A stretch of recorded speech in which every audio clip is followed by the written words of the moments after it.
has come. I got it running.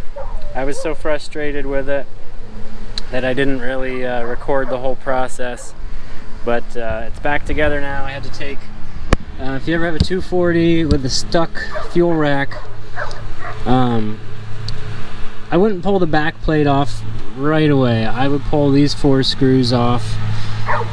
Don't undo this is the ALDA thing, ALDA.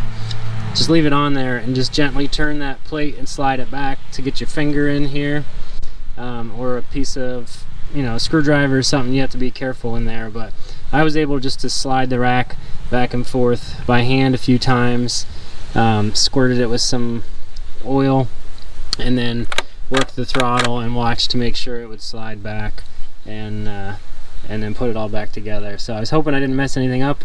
I also had a fuel delivery valve that was rusted a little bit or stuck, so I took that apart, and number 3 cylinder wasn't getting any fuel, but I think we got it now. The injectors nail a little bit.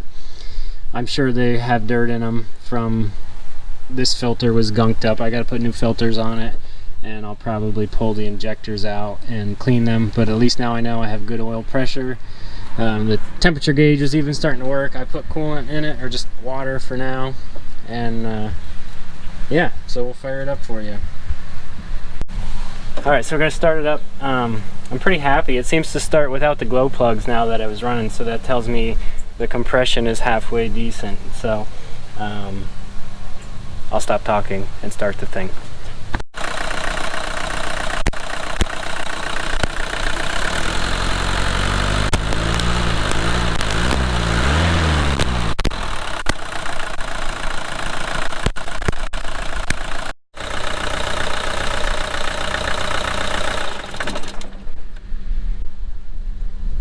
So, all that work finally runs. Doesn't sound bad.